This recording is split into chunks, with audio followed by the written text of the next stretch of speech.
Hola y bienvenidos a Pulso Global. Hoy pausamos nuestra travesía por los conflictos de los Balcanes para realizar un viaje en el tiempo hacia el gélido invierno de 1914, situándonos precisamente en el corazón sangriento de la Primera Guerra Mundial.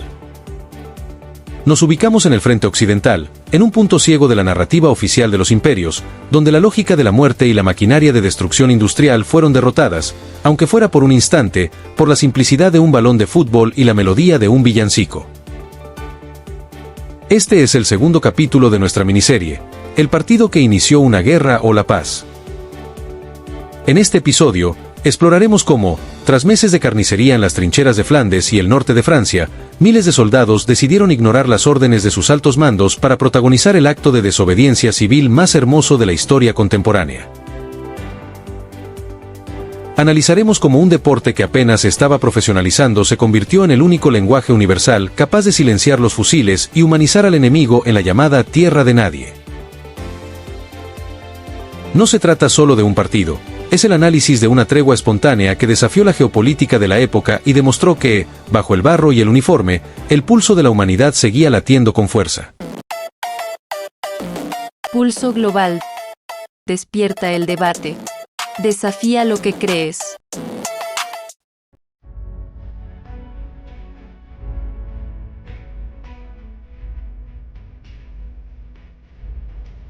Para comprender la magnitud de lo ocurrido aquel 25 de diciembre de 1914, es imperativo desmenuzar el complejo tablero geopolítico de la época. La Gran Guerra, que apenas cumplía 5 meses de haber estallado tras el asesinato del archiduque Francisco Fernando, se encontraba en una fase de transición crítica. Los altos mandos de los imperios europeos, desde la Triple Entente hasta las potencias centrales, habían vendido a sus ciudadanos la ilusión de una guerra relámpago, alimentando la propaganda de que los soldados estarían de regreso en sus hogares para la cena de Navidad. Sin embargo, el fracaso del Plan Schlieffen y la estabilización de los frentes tras la batalla del Marne transformaron el conflicto en una parálisis sangrienta, la guerra de posiciones o de trincheras. Geográficamente, el epicentro de este fenómeno se sitúa en la región de Flandes, en Bélgica, extendiéndose por el norte de Francia en una línea de fortificaciones que parecía no tener fin. El paisaje, anteriormente compuesto por campos de cultivo y aldeas pintorescas, se había transmutado en un infierno distópico de lodo estancado, frío polar y cráteres de artillería. En este escenario, la Tierra de Nadie se convirtió en el espacio más peligroso del planeta. Una franja de apenas unos metros, sembrada de cadáveres en descomposición y alambre de espino, que separaba las líneas británicas y francesas de las posiciones alemanas. Fue en este contexto de deshumanización absoluta, donde el barro y la muerte eran los únicos compañeros constantes, donde el instinto de supervivencia social comenzó a gestar un milagro que la historia oficial aún lucha por explicar. Desde un enfoque antropológico y social, es fundamental entender que los soldados de ambos bandos, a pesar de las barreras idiomáticas e ideológicas, compartían un mismo ecosistema de sufrimiento que los nivelaba como seres humanos. La cotidianidad en el frente no era solo el combate, sino la lucha contra patologías derivadas del entorno, como el infame pie de trinchera, una afección necrótica causada por la exposición prolongada a la humedad y el frío que podía derivar en amputaciones. A esto se sumaba un hambre crónica y una nostalgia profunda que erosionaba la resistencia psicológica de las tropas. Los ejércitos no eran entidades monolíticas o máquinas de guerra deshumanizadas, estaban compuestos por hombres jóvenes, en su mayoría campesinos, artesanos y trabajadores industriales, cuyas vidas habían sido arrancadas de raíz para servir a ambiciones territoriales y dinásticas de monarcas y políticos que jamás pisarían el barro de Flandes. Científicamente, las condiciones climáticas de aquel diciembre de 1914 jugaron un papel determinante, ya que fue uno de los inviernos más crudos y gélidos registrados en la historia de la región. Estas temperaturas extremas no solo afectaron la moral de los hombres, sumiéndolos en un estado de letargo y desesperación, sino que alteraron la física misma de la guerra. El aceite de los fusiles se congelaba, los mecanismos de la artillería fallaban y la salud física de las tropas se degradaba sistemáticamente ante la imposibilidad de mantener el calor corporal.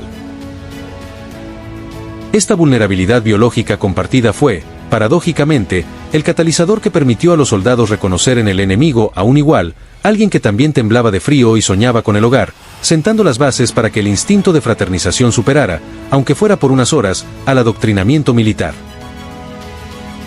Es crucial entender que esta tregua no fue el resultado de una negociación diplomática ni de una orden oficial emanada de los altos mandos. Por el contrario, representó un acto de desobediencia masiva y espontánea que desafió la jerarquía militar de ambos bandos. Todo comenzó la noche del 24 de diciembre, cuando en diversos sectores del frente, el paisaje de guerra fue interrumpido por un gesto estético y espiritual. Los soldados alemanes empezaron a colocar pequeños árboles de Navidad, los Tannenbaum, iluminados con velas en los parapetos de sus trincheras, mientras las notas de Stille Nacht, Noche de Paz, rompían el silencio del valle. Desde las posiciones británicas, la respuesta no fue fuego de artillería, sino un contracanto en inglés, creando un puente auditivo sobre el abismo de la guerra que permitió reconocer la humanidad del adversario. Lo que ocurrió al amanecer fue un auténtico milagro social y un quiebre del paradigma bélico. Sin armas y con las manos en alto, los soldados comenzaron a asomarse cautelosamente para luego caminar hacia la tierra de nadie, ese espacio que horas antes era sinónimo de muerte segura. En este terreno neutral, se produjo un fenómeno de intercambio cultural y material donde se compartieron raciones de tabaco, chocolate, alcohol e incluso fotografías familiares, transformando el campo de batalla en un espacio de convivencia. Sin embargo, el acto que elevó este evento a la categoría de leyenda y que consolidó esta paz efímera fue el deporte. El fútbol surgió como lenguaje universal capaz de sustituir la violencia por la competición, demostrando que incluso en el corazón del conflicto más destructivo de la época, un balón podía imponer una lógica de juego sobre la lógica de la aniquilación. Desde un análisis estrictamente deportivo y técnico, el fútbol se erigió como el código lingüístico universal que pulverizó las barreras idiomáticas y las jerarquías nacionales. Aquellos encuentros no se rigieron por las leyes de la FIFA ni por la rigurosidad de un reglamento institucional. No hubo árbitros para imponer orden, ni uniformes inmaculados, ni un césped perfectamente nivelado. El escenario fue el barro congelado y los cráteres de la artillería, y ante la escasez de material profesional, la ingeniería de la necesidad tomó el control. Se utilizaron latas de conservas vacías, sacos de arena rellenos de paja, o en los casos más afortunados, pelotas de cuero desgastadas que algunos soldados habían recibido en paquetes desde sus hogares. El juego se despojó de toda su estructura mercantil para volver a su esencia más pura, el movimiento y la meta. Las evidencias históricas, respaldadas por crónicas directas de testigos presenciales como el soldado británico Ernie Williams del regimiento de Cheshire o el teniente alemán Johannes Niemann del regimiento sajón 133, confirman que no fue un evento aislado, sino que se disputaron múltiples partidos a lo largo de diversos sectores del frente. Aunque la historiografía popular y las cartas enviadas a las familias mencionan con frecuencia un marcador de 3-2 a favor de los alemanes en uno de los encuentros más documentados, el resultado numérico es irrelevante frente al impacto cualitativo del evento. El verdadero marcador fue el cese al fuego humano, una victoria simbólica de la sociedad civil sobre la barbarie militarista. Fue, en definitiva, la máxima expresión del fútbol como fenómeno sociológico y antropológico, un deporte con la capacidad disruptiva de humanizar al enemigo, transformando un objetivo militar en un compañero de juego y devolviéndole la identidad a quienes el Estado había convertido en simples números de baja.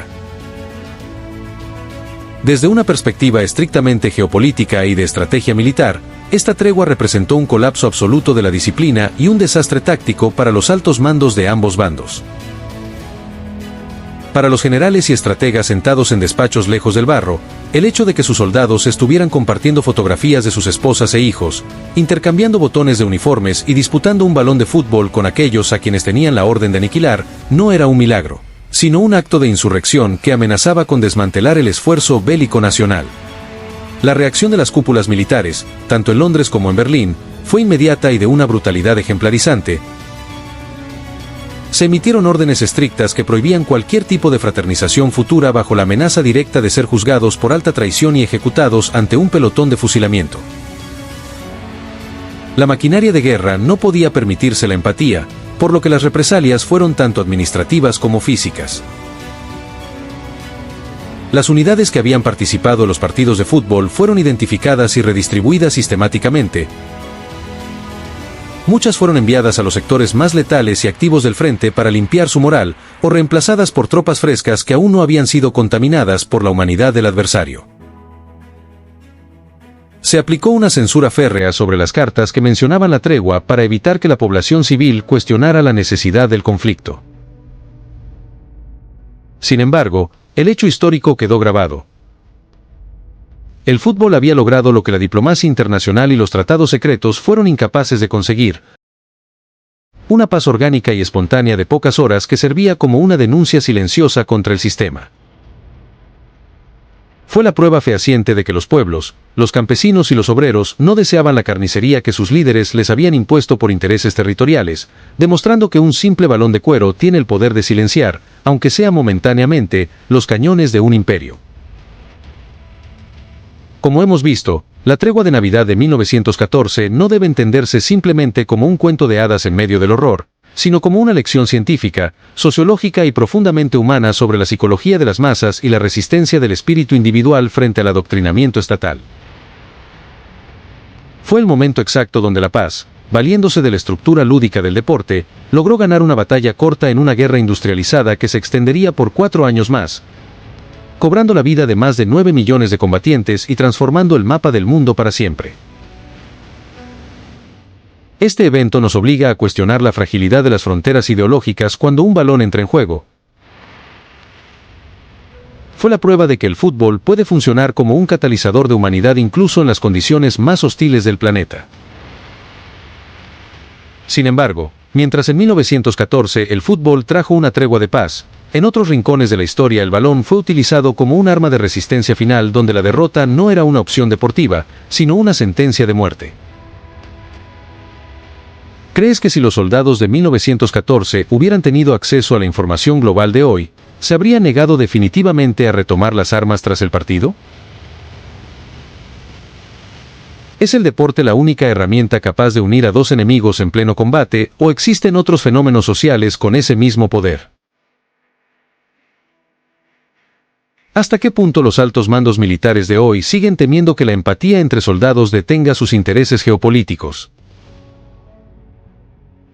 No te pierdas nuestra próxima entrega. En el capítulo 3 de nuestra miniserie Partidos que iniciaron una guerra o la paz, viajaremos a la Ucrania ocupada para descubrir la historia del Partido de la Muerte, el enfrentamiento entre el Dinamo de Kiev y los soldados de la aviación alemana. Una historia de resistencia heroica donde ganar el partido significaba perder la vida. Cuéntanos si ya conocías la historia de las trincheras y prepárate para lo que viene. Esto es Pulso Global.